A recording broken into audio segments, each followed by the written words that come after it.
यहाँ इंजीनियर्स ने tea stall खोले हैं, चाय बेचने लगे हैं इंजीनियर। अगर उनके पास रोजगार होता तो क्या वो चाय बेचते? और ये नेशनल मुद्दों की बात करते हैं। 2 मेट्रिक टन प्याज जो है वो गुजरात से एक्सपोर्ट हो रहा है, महाराष्ट्र से नहीं हो रहा है, पूरे देश से नहीं हो रहा है। तो ये सरकार जो है वो गुजरात की है तो गुजरात तक सीमित रहे। 2008 का रिसेशन के बाद कितनी कंपनियां बंद पड़ी, उसके बाद भविष्य निर्वाह निधि के देने के बाद भी और स्टार्टअप ओपन होने के बाद भी हर एक का चॉइस था कि चाय की दुकान खोले या बहुत बड़ी कंपनी खोले या कंपनी खुद के दम पे खोले। ये मोदी जी ने मेक इन इंडिया के अंतर्गत जानना है कि आपने ये बाय चॉइस किया है? मैंने खुद नहीं किया है, लेकिन वो लोग उनके इंटरव्यू हुए थे, बाय चॉइस नहीं किया। उन्होंने कहा था कि हमें रोजगार नहीं मिल रहा है और इसलिए हमने चाय की दुकान खोली। जिन्होंने भी जो चुना है वो खुद से चुना है। मैं इंजीनियर हूँ क्या हूँ, या 3 इडियट्स वाला पिक्चर का सीन देख लीजिए। आप अगर इंजीनियरिंग करके MBA कर रहे हो तो जॉब किस चीज़ की ढूंढ रहे हो?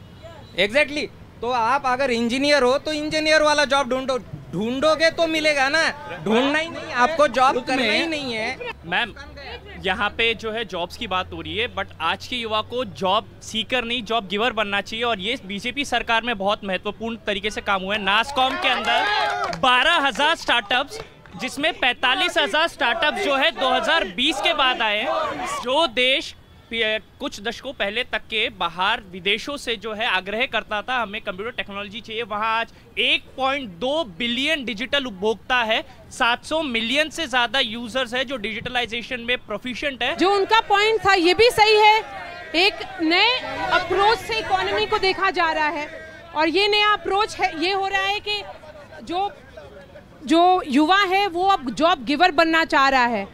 तो ये जो नौकरी का मुद्दा है, क्या ये आर्टिफिशियल है? अभी एक यहाँ ये पूना के क्या मालूम नहीं, उन्होंने कहा कि इतने स्टार्टअप्स खुल गए, मगर स्टैटिस्टिक्स नहीं बताएंगे। ये स्टैटिस्टिक्स नहीं बताएंगे, ये ऐसा ही है। अगर मैं बोल दूँ कांग्रेस ने यहाँ जेट प्लेन खोला था, कांग्रेस ने वहाँ एम्स खोला था, कांग्रेस ने वहाँ हॉस्पिटल खोला था, अरे आप प्रूफ करोगे कि नहीं? कितने स्टार्टअप्स? ये पूना में स्मार्ट सिटी खुली थी, हिम्मत हो तो मेरी बात सुन लो। इस पुणे में स्मार्ट सिटी खुली थी, क्या हुआ स्मार्ट सिटी का? एक भी स्मार्ट सिटी पूरे भारत में यशस्वी नहीं हो पाई। झूठ पे झूठ, झूठ पे झूठ। मेरे मित्र अरविंद भाई को हम 20 से ज़्यादा साल तक जो है वो म्यूनिसिपल कॉर्पोरेशन में देख रहे हैं। तो एक पुणेकर नागरिक के हिसाब से मैं भी इनसे सवाल कर रहा हूँ, भैया क्या कर रहे थे आप? स्मार्ट सिटी का अगर गलत काम कर रही थी, अरविंद शिंदे और कांग्रेस ने क्यों कुछ नहीं बोला? अब मैं स्टैटिस्टिक पे आता हूँ, मैं बताता हूँ। मेरे मित्र ने बहुत सही बात कही। और ये लोग, कुछ लोग यहाँ संख्या में ज्यादा है तो IT सेल उनको कहेंगे। उन्होंने कहा कि मैं भारत का युवा हूँ, मैं MBA का स्टूडेंट हूँ। मैडम 1 करोड़ 14 लाख स्टार्टअप मोदी जी ने इस देश में शुरू करा है। आप समझ रहे हैं 1 करोड़ 14 लाख स्टार्टअप का मतलब क्या होता है, कितने रोजगार? और ये आंकड़े हैं। और मैं ये कह दूं कि अरविंद भाई, मैं थोड़ा सा आपको ठीक कर दूं, गूगल पे या कहीं भी अगर आप गलत जानकारी दे दे, ऐसा हो नहीं सकता। मुझे लगता है ऐसा आप कर नहीं सकते।